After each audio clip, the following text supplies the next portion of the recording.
Hola, buenos días, bienvenidos a Revolution Church. Todos quiero saludarlos y nos visitan. Estamos muy felices de que hayan escogido adorar con nosotros hoy y saludos a todos nuestros campus, Colorado Springs, Ciudad de México, Puerto Escondido y Quito, Ecuador y Lone Tree. Seguimos dando gracias a Dios porque Él nos ha guiado a ser una familia, incluso una familia global, unida en muchas ubicaciones. Si son nuevos con nosotros, estamos relativamente al inicio de una nueva serie llamada Titulares, Señales de los Tiempos. En las primeras 2 semanas hemos estado viendo el tema de los ovnis y los extraterrestres. Si se lo perdieron, pueden ponerse al día en línea en nuestros canales de YouTube, el sitio web y cosas así. La semana pasada continuamos esta serie solo para hablar del discernimiento bíblico. Cómo discernimos cosas que nunca hemos visto, nunca hemos oído antes y que quizá ni siquiera se mencionan explícitamente en la Biblia.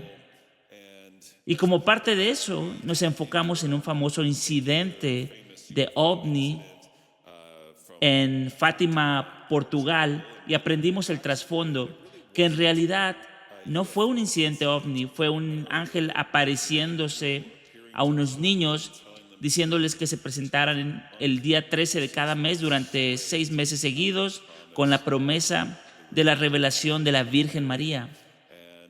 Y eso va a servirnos de trampolín hacia lo que vamos a hablar hoy. Antes de meternos en eso, ¿saben qué porcentaje de jóvenes, de niños que crecen en hogares cristianos terminan alejándose de la fe? Probablemente han oído números altos. Vale la pena repasarlo un poco.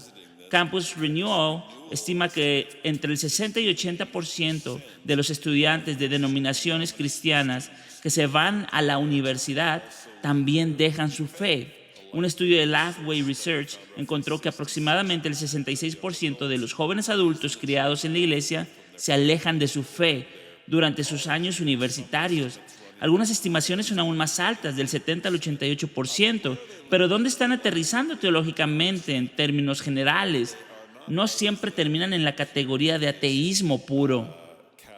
Muchas veces es lo que los investigadores llaman la categoría de los sin afiliación. No están afiliados espiritual ni religiosamente a algo en particular. Pero eso no significa que no crean en Dios en absoluto, que no crean en algún tipo de poder superior. Muchas veces sí creen. La tendencia no es principalmente hacia un ateísmo radical, sino algo más difuso que eso. El 49% de quienes se identifican como anteriormente religiosos citan la falta de creencia como su razón principal para irse, y la ciencia es un factor que se menciona con frecuencia. Muchos terminan en la categoría de soy espiritual, pero no religioso. Solo el 29% de los no afiliados rechazan por completo la idea de cualquier poder superior, de cualquier fuerza espiritual. La conclusión es que muchísimos son engañados y apartados de una fe cristiana bíblica. En el corazón de esta serie de titulares está desarrollar discernimiento como medio para protegernos del engaño mismo. Y hoy no va a ser diferente. Entonces, otra vez, la semana pasada hablamos de Fátima, Portugal, y de esta señora del Rosario apareciendo, y luego del gran espectáculo en el cielo y todo eso. Cuando lo analizamos a través del lente de la Escritura, resultó ser exactamente de lo que estamos advertidos en Gálatas 1:18. Pero aun si alguno de nosotros o un ángel del cielo les predicara acerca de unas buenas noticias distintas de las que hemos predicado, que caiga bajo maldición. Y aprendimos algo sobre el engaño demoníaco. Va a poner cosas bíblicas al lado de cosas que suenan medio bíblicas, mientras introduce un evangelio nuevo, un evangelio diferente, que en realidad no es evangelio en absoluto.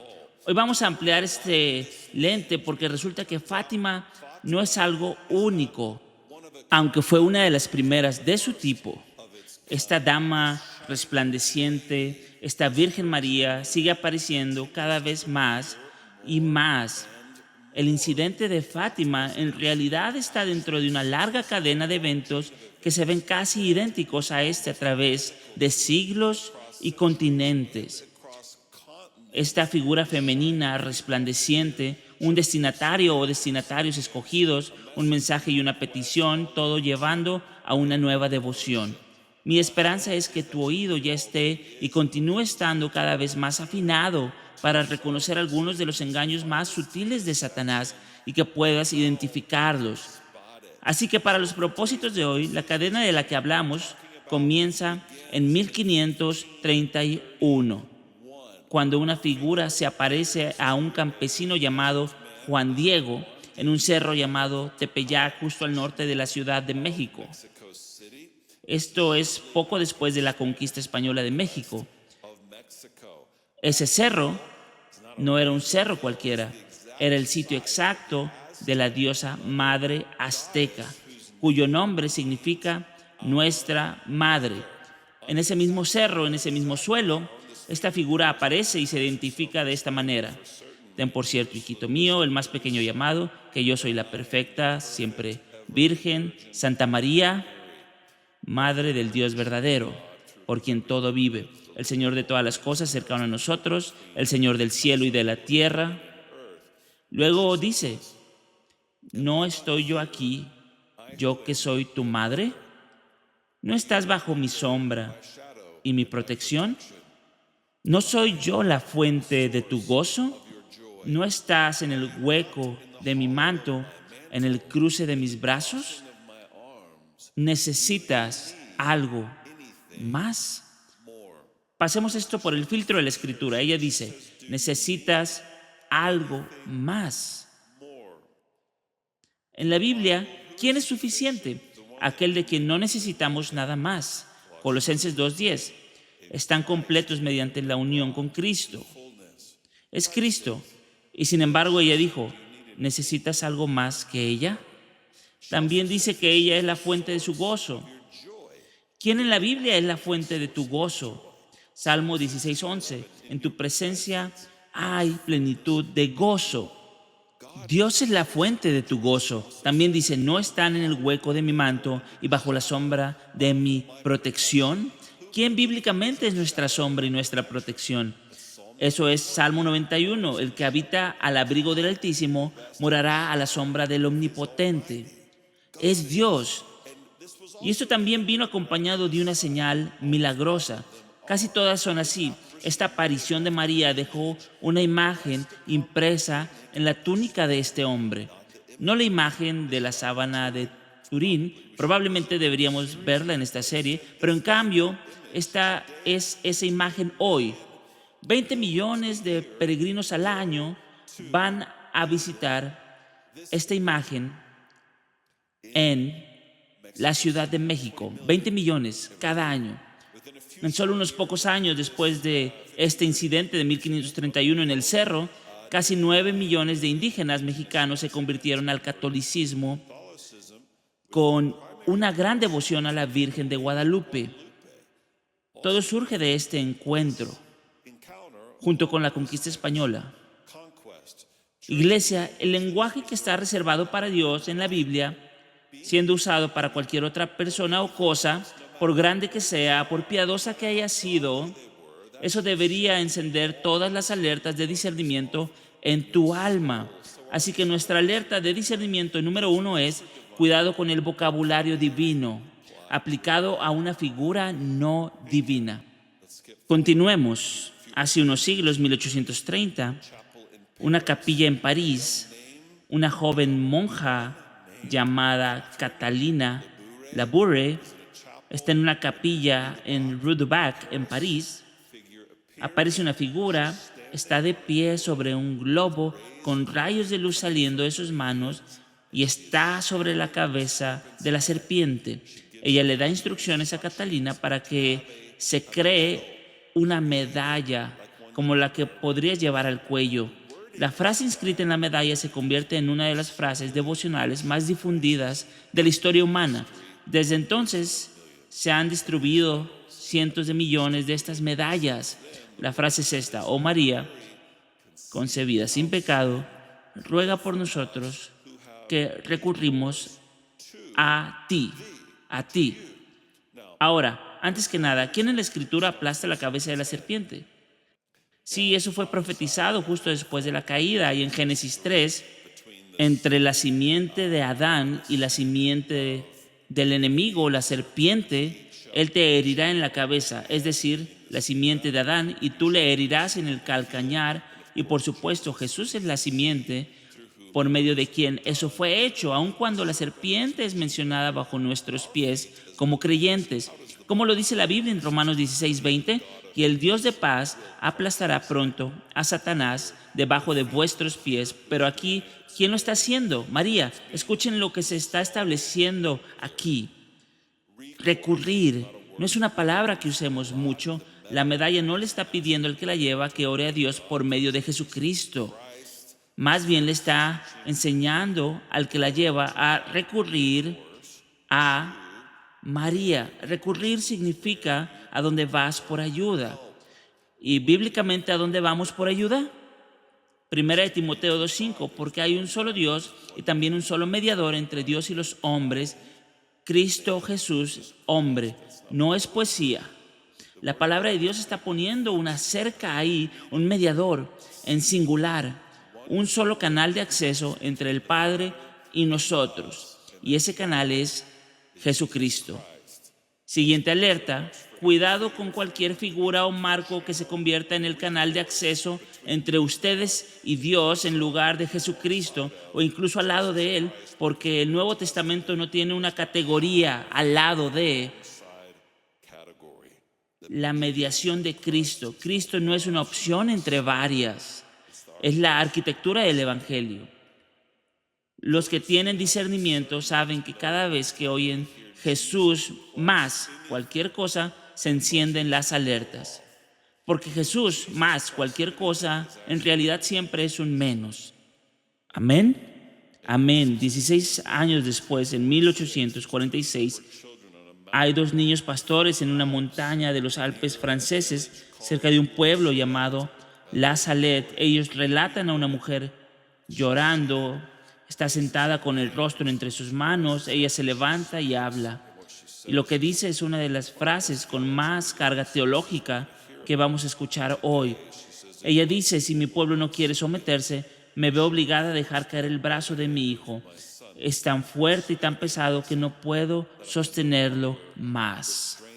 Ahora, ¿qué cuadro está pintando eso? Está pintando el cuadro de un hijo airado que está por descargar juicio y de esta madre misericordiosa que le detiene el brazo. Así que ella es el freno y él es la amenaza. Ella está intercediendo delante de él a favor de la humanidad, deteniendo a un hijo que de otra manera nos aplastaría. Ahora comparen eso con la Escritura, Hebreos 7:25. Por eso también Jesús puede salvar por completo a los que por medio de él se acercan a Dios, ya que vive siempre para interceder por ellos. Entonces, ¿quién intercede bíblicamente? Jesús. ¿Delante de quién intercede? Del Padre. El cuadro en Hebreos está siendo exactamente invertido por esta aparición. Cristo no es el airado que necesita ser contenido. Cristo es el mediador misericordioso que ya está delante del Padre a favor de nosotros. Primera de Juan 2:1, hijitos míos, os escribo estas cosas para que no pequéis, y si alguno peca, abogado tenemos para con el Padre, a Jesucristo el justo. Nuestro abogado es Jesús delante del Padre. El mensaje de la Salette mete a María en ese papel de intercesora misericordiosa y luego mete a Jesús en el papel de la parte airada a quien hay que contener. Eso no es un ajuste pequeño ni insignificante. Eso es una inversión completa de lo que la Biblia misma nos enseña. Porque la cruz en realidad es el lugar donde tanto el Padre como el Hijo derramaron misericordia sobre nosotros. No es el lugar donde el Hijo se convierte en aquel de quien necesitamos protección. Incluso ella sigue diciendo esto: yo les di 6 días para trabajar, he reservado el 7º para mí y no me lo quieren dar. Eso es lo que hace pesar tanto la mano de mi hijo. Así que ella no solo está tomando el lugar de Jesús, lo cual ya hemos visto, sino que también está tomando el lugar del Padre, que nos dio 6 días para trabajar y un 7º reservado para sí mismo. Gran alerta de discernimiento. Cuidado con cualquier presentación que haga de Jesús el enojado y de alguien más el misericordioso y compasivo. Incluso cuando seres humanos hagan eso, porque francamente eso lo oigo mucho. Si el marco del mensaje requiere que Jesús sea la amenaza y que otra figura la esté conteniendo, ese marco no es bíblico y ciertamente no es el Evangelio. El Evangelio es que el Padre nos amó tanto que envió a su Hijo unigénito. El Padre y el Hijo están del mismo lado. Toda misericordia y toda compasión vienen solo de Dios, no de otro. Y la misericordia y la compasión de nadie, aunque afirmen tenerla, se acercan siquiera a la misericordia y a la compasión que viene de Dios. 2 años después, 1858, en Lourdes, Francia, una joven de 14 años llamada Bernadette Soubirous, frente a una gruta, esto fue 18 apariciones con una duración de 5 meses. Esta figura se negó a identificar quién era durante varias semanas, a pesar de que se lo preguntaban, pero finalmente el 25 de marzo de 1858, la figura habla dándose este título: Yo soy la Inmaculada Concepción. Eso es inusual y bastante importante. La Inmaculada Concepción era una doctrina católica recién creada apenas 4 años antes, que afirmaba que la misma María también fue concebida sin pecado. No solo Jesús fue concebido sin pecado, sino María misma. Ni siquiera dice que María, la que fue concebida sin pecado, se identifica con esta doctrina católica recién definida. Ella dice: yo soy la Inmaculada Concepción. Así que aparece una figura, se identifica, se rehúsa a identificarse durante semanas y ahora se identifica como una doctrina que había sido definida recientemente. Y el efecto de eso fue enorme. Validó la doctrina, empezó a anclarla en una fuente celestial y puso esa doctrina más allá de todo debate. Porque ahora, si cuestionas la doctrina, estás cuestionando al cielo mismo. A pesar de que las Escrituras dicen, Romanos 5:12, por tanto, tal como el pecado entró al mundo por un hombre y la muerte por el pecado, así también la muerte se extendió a todos los hombres porque todos menos María pecaron. No, todos pecaron. Ten alerta de discernimiento y mantente alerta ante las revelaciones que convenientemente confirma doctrinas extrabíblicas que en realidad contradicen las palabras claras de la Escritura. 21 años después, una pequeña parroquia en Knock, Irlanda, 15 personas de entre 5 y 75 años reportan haber visto estas figuras en la parte frontal de la iglesia. Las figuras eran María, José y Juan el Bautista, y luego un cordero sobre un altar con una cruz detrás. Dijeron que estuvo lloviendo a cántaros por 2 horas y aún así el suelo debajo de las figuras permaneció, según reportes, seco. Y aquí está lo inusual de esto. Esta aparición nunca habló, no dio un mensaje, no dio ni una sola cosa. Silencio por 2 horas. Ahora, ¿por qué incluiríamos eso? Porque es importante reconocer que el desplazamiento del Evangelio no siempre requiere palabras. Se puede comunicar mucho sin palabras. Si alguna vez han recibido esa mirada, quizá de un padre o de su cónyuge, sabrían que no siempre se requieren palabras. En esta composición visual, en medio estaba María, José y Juan estaban a sus lados y el Cordero de Dios estaba sobre el altar detrás. Y entonces aquí tienes una figura humana de pie en la posición de centralidad litúrgica. Pero miren Apocalipsis capítulo 5, el Cordero es el centro. Toda la asamblea, cada anciano, cada criatura Cada ángel está cayendo delante del Cordero y diciendo, digno es el Cordero que fue inmolado. Esa es la escena del culto celestial. El Cordero está en el medio. El Cordero no está detrás. Nuestra siguiente alerta de discernimiento: cuidado con la reorganización visual de la adoración. Avancemos hasta 1968. Algunos de ustedes estaban vivos, no tienen que decirnos si fue así. El Cairo, Egipto, 2 de abril. Una figura femenina luminosa aparece sobre las cúpulas de una iglesia copta ortodoxa en el distrito de Zeytún. Esta aparición continuó de manera intermitente por 3 años.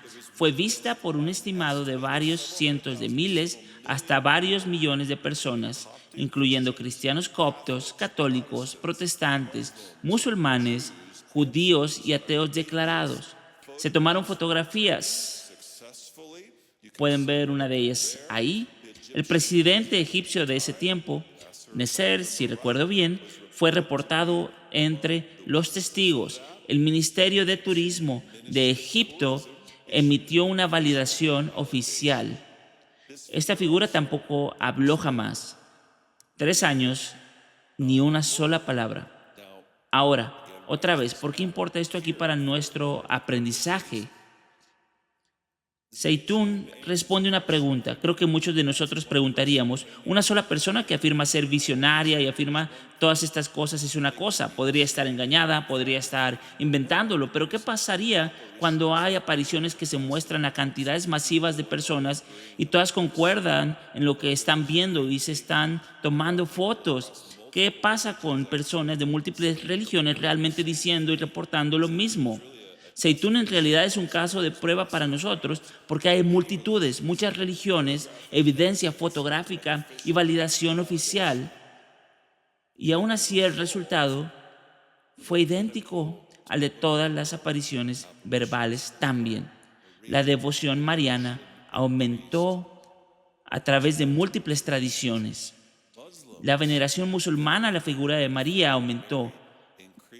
María en realidad es más prominente en el Corán que en la Biblia. Probablemente deberían saberlo. Vamos a hablar del Islam en una semana futura, pero aún así personas de toda religión se inclinan ante esta figura resplandeciente. Ahora lean 2 Corintios 11:14. Otra vez, Satanás mismo se disfraza de ángel de luz. Así que ese mismo enemigo que Pablo nombra puede producir una apariencia luminosa. Esa apariencia no se convierte entonces en el evangelio solo porque muchas personas la vieron y fue validada. Solo se vuelve una demostración más poderosa de exactamente lo mismo. Así que nuestra siguiente alarma de discernimiento: cuidado cuando el tamaño de la multitud o la supuesta validez de algo sobrenatural se usa como validación de la verdad. El argumento de que millones de personas de muchas religiones lo vieron, ese no es un argumento bíblico. El argumento bíblico es, ¿cuál es el testimonio? Y el testimonio es de Jesús. Zeytún produjo el testimonio de una figura silenciosa ante la que todos, de toda fe, se inclinaron, y ese no es el testimonio de Jesús. Eso es universal homenaje a una figura que todas las religiones pueden absorber sin siquiera cambiar de religión, lo que nos lleva al siguiente evento. Akita, Japón, 1973. Una monja católica en el norte de Japón, una estatua de madera de María. Esta monja, la hermana Agnes Sasagawa, era sorda, pero empieza a reportar mensajes que, según ella, hablaba esta estatua. La estatua misma supuestamente llora y sangra en 101 ocasiones distintas, filmadas por la televisión nacional japonesa. Pueden verlo en línea, pero se dieron 3 mensajes principales. Escuchen el tercero. Esto es el 13 de octubre de 1973. Pongan atención a la fecha. Ese es el aniversario exacto del famoso incidente del sol danzante de Fátima, Portugal. El sistema se está conectando consigo mismo y reforzándose a sí mismo. Cito, el mensaje es este, como les dije, si los hombres no se arrepienten y no mejoran, el Padre traerá un terrible castigo sobre toda la humanidad. Será un castigo mayor que el diluvio, uno como nunca hemos visto antes. Caerá fuego del cielo y alcanzará a gran parte de la humanidad, tanto a los buenos como a los malos, sin exceptuar ni sacerdotes ni fieles. Los sobrevivientes se encontrarán tan desolados que envidiarán a los muertos. Las únicas armas que les quedarán serán el rosario y la señal dejada por mi Hijo. Detengámonos en esa última línea. Las únicas armas para ustedes serán el rosario y la señal dejada por mi Hijo. Así que tenemos al rosario nombrado primero. La señal de Cristo se agrega en segundo lugar, tradicionalmente entendida como la señal de la cruz. Pero noten que no es Cristo mismo quien es tus armas. Es la señal que Él dejó, lo cual tampoco está bien. Está desplazando el mensaje de Cristo, de quién es Él, a simplemente una señal de lo que dejó, algo que solo nos demostró. Es importante que entiendas esto porque existe una teoría de la expiación muy popular que en realidad no es una teoría de expiación en absoluto, llamada Christus Exemplar o Cristo como ejemplo. Dice que lo que Jesús hizo en la cruz fue solo darnos un ejemplo moral para seguir. No que su sangre derramada por los pecados del mundo realmente expía los pecados del mundo, sino que solo es una demostración de cómo quiere que vivamos y cómo quiere que amemos a los demás. Así que la cruz se vuelve solo una señal que fue dejada cuando se interpreta de esa manera. Y otra vez fue dejada por su Hijo. Entonces María está ahí, está presente. Ella está hablándoles a las ovejas que se supone deben reconocer la voz del gran pastor, que es Jesucristo. Pero ¿dónde está Jesús? Bueno, ya se fue y nos dejó una señal. Así que pone a Jesús en el pasado y esa señal que Él dejó como nuestra armadura. Está mal de tantas maneras, pero otra vez la devoción mariana implícita en el rosario es el armamento principal. Esas son las armas principales que se están dando. La Biblia dice en Efesios 6, tomen toda la armadura de Dios. Pero, ¿cuál es esa armadura? Es la coraza de justicia, es el cinturón de la verdad, es el calzado del evangelio de la paz, es el yelmo de la salvación y la espada del Espíritu, que es la palabra de Dios. Todo eso es Jesús. Jesús es la verdad, Él es nuestra justicia, Él es nuestro escudo, Él es nuestra salvación, Él es el evangelio. Cada pieza de la armadura bíblica, la armadura de Dios, es de Cristo mismo. El rosario no está en Efesios 6. El rosario no aparece en ninguna parte de la Biblia. Y este ciclo devocional se está estableciendo como la armadura principal de la iglesia, y ese reemplazo debería encender todas las alarmas del discernimiento. Y encima de eso, la estatua luego desarrolló una herida en la mano de María, la cual sangraba. Y la monja que recibió estos mensajes recibió los estigmas, una herida en su mano también, la cual también sangró, como si estuvieran compartiendo la expiación de Cristo. Eso es herejía, por cierto. Siguiente alarma: cuidado con cualquier marco donde las prácticas no bíblicas sean nombradas como la defensa principal de la iglesia en los últimos días. Entre otras cosas, Jesús oró en Juan 17, santifícalos en tu verdad. Tu palabra es verdad. La defensa en la última hora es la palabra de Dios, el Espíritu de Dios y la sangre de Jesucristo solamente. Mi sangre no puede salvarlos. Tu sangre no puede salvarlos. Y la sangre de María no puede salvarnos. La sangre de Jesús. Ruanda, 1981, el año en que yo nací. A mi hijo le gusta decir, ustedes están muy viejos, nacieron en el siglo XIX. Me encanta cuando dice eso. Esto es historia actual. Ok, 1981. un internado católico. 3 niñas reportan visitas de una figura que se llamó la Madre del Mundo. Las visiones supuestamente incluían ríos de sangre, cuerpos decapitados, personas masacrándose unas a otras. 13 años después, en abril de 1994, el genocidio de Ruanda deja aproximadamente 800,000 personas muertas en 100 días, y una de las videntes mismas entre las fallecidas. La Iglesia Católica terminó aprobando formalmente esta aparición en 2001, en parte por la exactitud predictiva. Esto se mostró y entonces esto se hizo realidad a través de una aparición semejante a María que se hacía llamar la Madre del Mundo. Alarma de discernimiento. Una predicción o profecía cumplida no la valida, como si viniera de Dios. Medjugorje en 1981 también hasta el día de hoy. Esta es la aparición mariana más larga de la historia. 6 niños en una aldea de lo que entonces era Yugoslavia, 24 de junio de 1981, cuando comenzó. Estas apariciones diarias empezaron.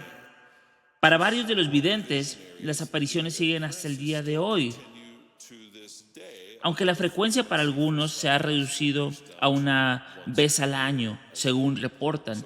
Así que ya van 45 años. A cada vidente se le dijo que recibiría 10 secretos. Y desde este evento han estado saliendo mensajes mensuales continuamente. Desde 1987 la figura se identificó como "Yo soy la reina de la paz". Una vez más, ya hablamos de esto semanas atrás. Dios es paz. Jesús es el príncipe de paz. Y aquí tenemos una vez más a alguien aparte de Dios, aparte de Jesús, el Hijo eternamente engendrado de Dios, diciendo que es la Madre de Paz o Reina de Paz. Pero la frase que más quiero que escuchen del incidente en Medjugorje es reportada por una vidente, una de esas escogidas. Su nombre es Vika, quedó registrada y puesta por escrito en 1992. La bendita Madre dice: si todos los cristianos vivieran su fe, el mundo entero se volvería cristiano, lo cual en realidad no es bíblico, por cierto, pero aún así, todas las religiones son queridas para ella y para su Hijo. En Dios no hay divisiones y no hay religiones. Ustedes y el mundo han hecho las divisiones. El único mediador al final es Jesucristo. Ahora piensen en eso. Te da una frase verdadera al final. El único mediador es Jesucristo. Eso es verdad, eso es hermoso, eso es bíblico.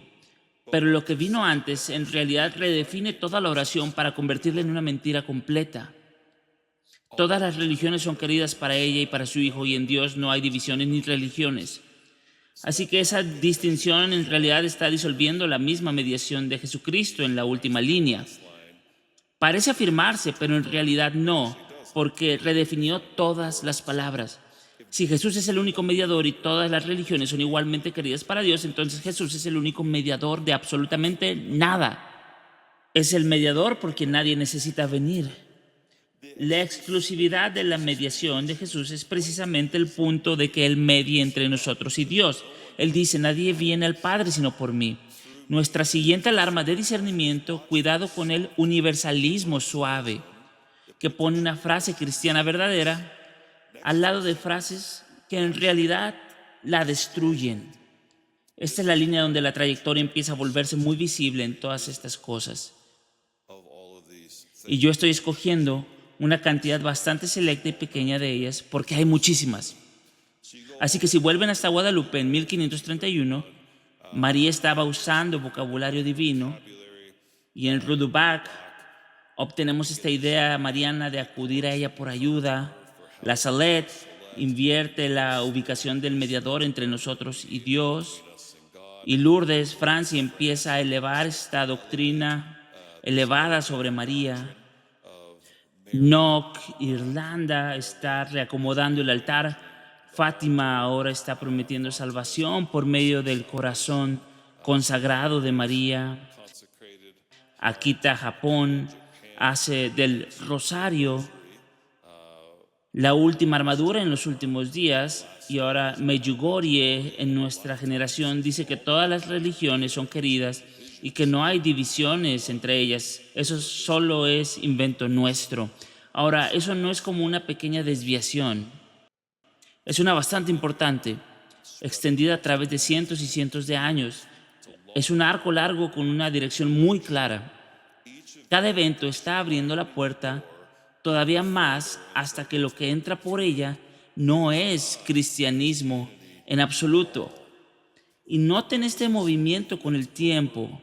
Cientos de millones de personas en una devoción cada vez más profunda y habitual a María. Apocalipsis 19 otra vez dice, la profecía es el testimonio de Jesús. El espíritu de la profecía es el testimonio de Jesús. El testimonio que se está produciendo en estos eventos no es el testimonio de Jesús. Es el testimonio de una figura que lo está desplazando. A finales del siglo XIX y comienzos del siglo XXI se ha visto una explosión de movimientos New Age, wiccanos y de muchos tipos de lo femenino divino, surgidos desde dentro de las religiones globales tradicionales. Y también estos nuevos, el avivamiento de Sofía en muchos círculos cristianos, protestantes, está personificando la sabiduría, o Sofía, esa es la palabra griega para sabiduría, como lo femenino, divino, e incluso diciendo que Cristo es la encarnación de este femenino divino de Sofía. La teología de la diosa y el feminismo cristiano académico son en realidad lo mismo. Estos maestros femeninos ascendidos, canalizados en la nueva era, están creciendo en popularidad. María es una de esas maestras femeninas ascendidas, por cierto. Un curso de milagros dictado por una presencia materna paralela a Jesús ha ganado mucha influencia, todo recibido sobrenaturalmente por medio de esta aparición.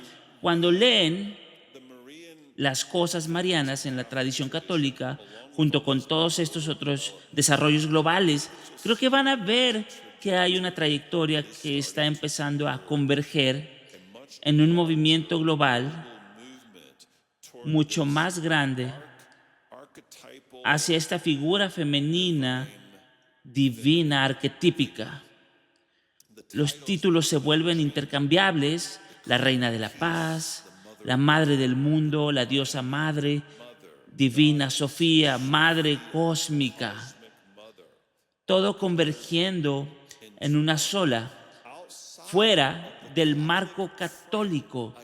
Títulos idénticos están siendo recibidos de fuentes no cristianas por videntes que no han tenido contacto con ningún tipo de tradición mariana. Pero todas las corrientes en realidad están fluyendo hacia el mismo lugar. Y ese es el filo profético de esta trayectoria. Las apariciones marianas no son fenómenos aislados. Son el ala acreditada institucionalmente del avivamiento de una deidad femenina global que está encontrando cabida en toda cultura religiosa simultáneamente. La convergencia es lo que, creo yo, debería poner en alerta nuestros sentidos proféticos como iglesia. Si observan la trayectoria, quizá puedan discernir la estrategia. A eso voy. Así que los primeros eventos conservaron el nombre de María, los eventos posteriores lo quitaron. Los primeros eventos pedían una capilla, los posteriores la consagración de naciones. Los primeros eventos dejaban que Cristo fuera el sustantivo que ella modificaba. Los posteriores hacen de Cristo un apéndice de su devoción. Los primeros eventos terminaron en unos meses, los posteriores llevan 45 años. Los primeros eventos fueron vistos por un campesino, los posteriores son recibidos por congregaciones del Vaticano y transmitidos a millones. Las líneas se están moviendo todas en una sola dirección. Este femenino cósmico arquetípico es accesible a toda religión, desplazando a Cristo como el único mediador disolviendo la exclusividad de su nombre, ofreciendo devoción a una figura que cada vez más ni siquiera se molesta en llamarse María. No es desviación. Eso es en realidad estrategia.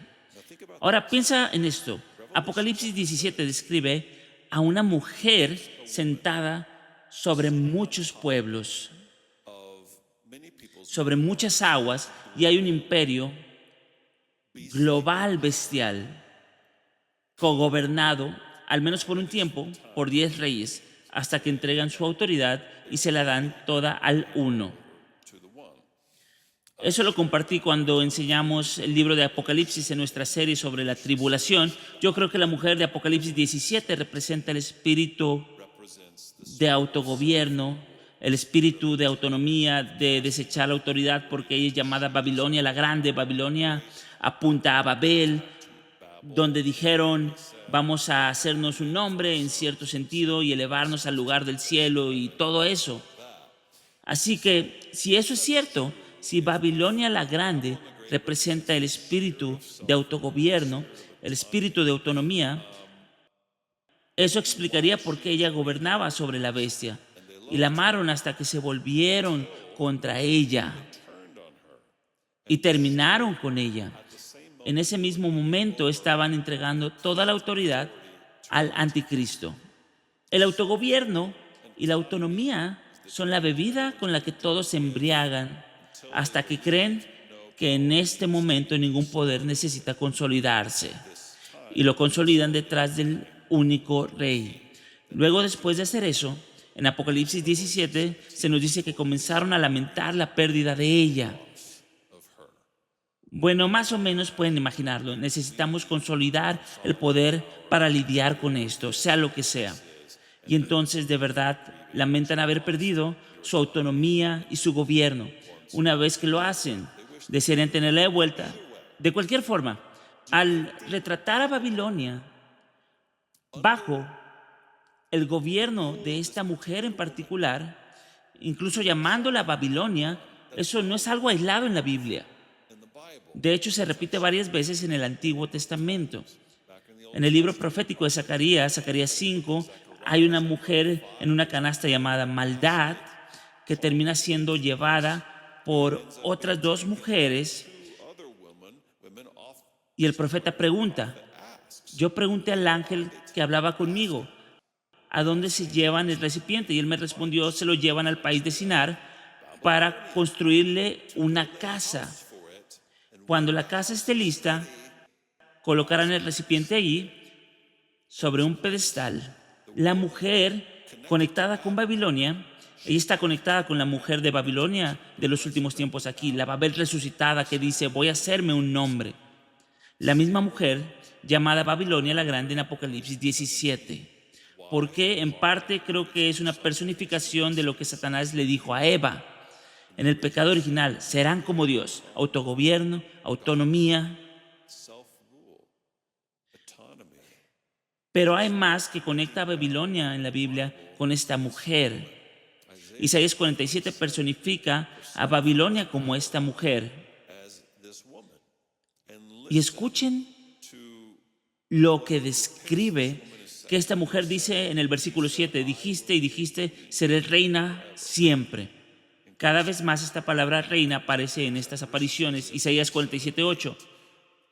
Tú dices, yo soy y fuera de mí no hay más. Y luego en el versículo 9 Dios dice: a pesar de tus muchas hechicerías, a pesar del gran poder de tus encantamientos. Y luego Dios dice en el versículo 10 y 11: tu sabiduría y tu conocimiento te han engañado y dijiste en tu corazón, yo y nadie más.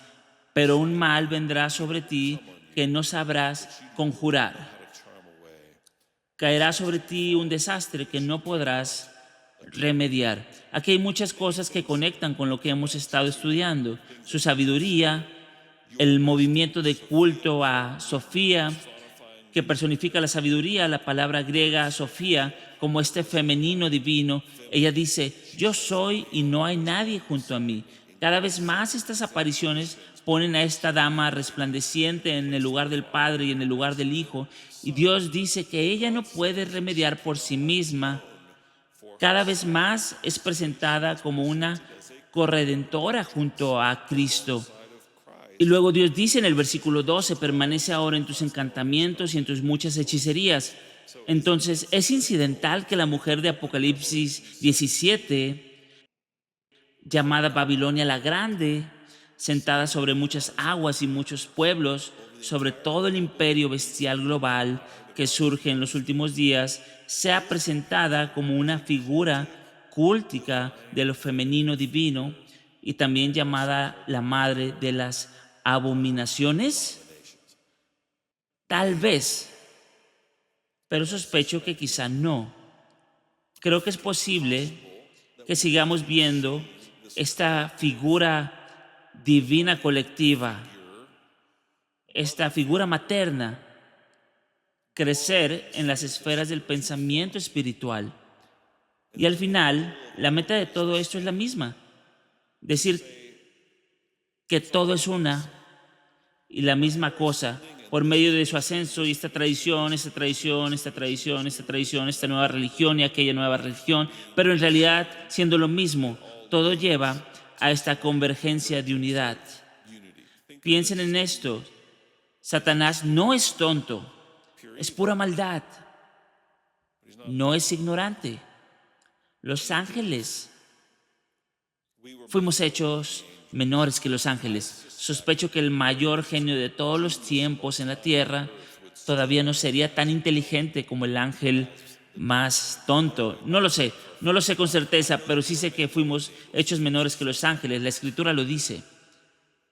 Así que, si no es tonto, piensen en el humanismo secular, como ese tipo puramente ateo, naturalismo agnóstico nada más, ¿verdad? Y hay muchas personas que entran en esa categoría y hasta podrían ser así de audaces y así de sinceras como para decir: yo soy mi propio Dios, no hay Dios, yo soy mi propio Dios. Pero la mayoría de la gente, Satanás sabe esto, fuimos hechos para adorar. Simplemente está en nosotros ser adoradores, pero también estamos caídos y tenemos una naturaleza pecaminosa, y cuando juntas esas dos cosas, ¿hacia qué va a sentirse atraída la humanidad? Vamos a sentirnos atraídos hacia alguna forma de espiritualidad que no requiera someternos a alguien más. Eso va a ser lo más convincente para traernos a una espiritualidad, pero permaneciendo en autonomía, sin realmente tener que someternos a Dios, ni a sus leyes, ni a nada de eso, ¿verdad? ¿Podría una deidad femenina, protectora, afectuosa y compasiva ser una de las herramientas de Satanás para llenar ese vacío y aún así lograr los mismos resultados? Tal vez, tal vez. De cualquier manera, el punto clave de que estudiemos esto es Gálatas 1:8. Pero aun si alguno de nosotros o un ángel del cielo les predicara acerca de unas buenas noticias distintas de las que hemos predicado, es decir, el cristianismo apostólico del Nuevo Testamento, que caiga bajo maldición. Quisiera tener más tiempo porque todo esto es interesante, pero vayamos al punto. Deben saber que la atracción de la humanidad hacia este fenómeno divino no es nueva, es muy antigua. Los israelitas fueron reprendidos por el profeta Jeremías por adorar y quemar incienso a la reina del cielo. Aun cuando fueron reprendidos, se negaron a dejar de hacerlo, jurando que eran bendecidos cuando la adoraban, pero no tan bendecidos cuando no lo hacían. Bien, entonces vimos esto en el incidente de México de 1531. Ese cerro era la ubicación exacta donde la diosa madre azteca había sido adorada por muchísimo tiempo. ¿De acuerdo? Y ahí es donde esta aparición dice: soy la Virgen María. Incluso la mayoría de los estudiosos católicos están de acuerdo en que la forma mexicana del catolicismo es extremadamente sincrética con creencias pasadas que los indígenas ya tenían. Solo cambiaron los nombres de lo que antes adoraban a estos nombres bíblicos. Ahora, no les hablé de Lourdes, Francia, 1858, Esta aparición instruyó a Bernardina a cavar un pozo justo debajo de ella, y tras poco tiempo de cavar comenzó a brotar agua de la tierra. Bueno, los arqueólogos han hecho excavaciones en este sitio y descubrieron muros, una ciudadela y un templo pagano debajo, que estaban dedicados a dioses del agua, junto con estos 3 altares de ofrendas en el sitio. Así que tienes este lugar con un manantial sagrado y es exactamente la misma estructura de los antiguos cultos europeos paganos a diosas del agua. El mismo lugar, tal como vimos al norte de la Ciudad de México. En 1968, en el Cairo, Egipto, las apariciones de Zeitún ocurrieron en el corazón del culto a Isis. O sea, Isis fue la diosa suprema de Egipto por 3000 años. Bien, retrocedan aún más.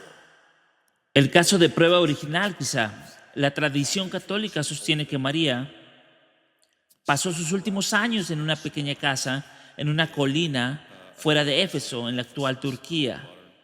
Esa casa ahora es un sitio de peregrinación oficialmente reconocido.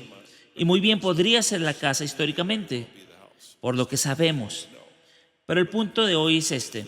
Éfeso era la sede del templo de Artemisa, una de las 7 maravillas del mundo antiguo. La Artemisa de los Efesios no era como la versión griega cazadora. Ella era la gran diosa madre de Asia. El Espíritu Santo, por medio de Lucas en Hechos 19, presenta a la ciudad como una ciudad entregada a la gran diosa madre. Y luego, 400 años después, en la misma ciudad, allí mismo en Éfeso, en el 431 después de Cristo, fue cuando la iglesia oficialmente declaró a María con el nombre Theotokos, portadora de Dios, que es la precuela de Concebida sin pecado, la precuela de Inmaculada Concepción. Ese título permanece. Cuando eso ocurrió, según se reporta, las multitudes celebraron la decisión del concilio por todas las calles de Éfeso. La misma ciudad que había sido apartada de Artemisa está adoptando a María como la Madre de Dios, con un lenguaje y una procesión que reflejaban lo que Artemisa había estado recibiendo allí por siglos. ¿Es accidental la geografía? Tal vez en algunos casos. Pero aquí está lo que quiero que reconozcamos. Las demoníacas potestades están felices de mantener poder sobre su territorio mediante transferencia. No están atadas a un nombre específico. Están dispuestas a cambiar de nombre, a adaptarse con tal de seguir en poder. Pero en última instancia, esto es lo que está en mi corazón para terminar hoy. Jesús es suficiente. Jesús es suficiente. Pero sí quiero preguntarnos sinceramente, ¿es Jesús verdaderamente suficiente para mí? ¿De verdad Él es suficiente para mí? Porque aquí está la cuestión con el discernimiento. Si conocen la palabra de Dios y tienen fe en las cosas que Dios ha revelado, eso puede evitar que intelectualmente se desvíen por el engaño, pero no puede evitar por completo que se desvíen, porque el corazón y la mente están entretejidos. Piensen como en una pequeña puerta giratoria entre ellos. De hecho, en el Antiguo Testamento ni siquiera había una palabra separada para mente y corazón. Era todo uno.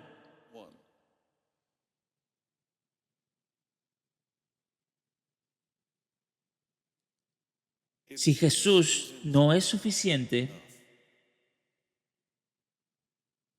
se van a desviar. ¿Es Jesús suficiente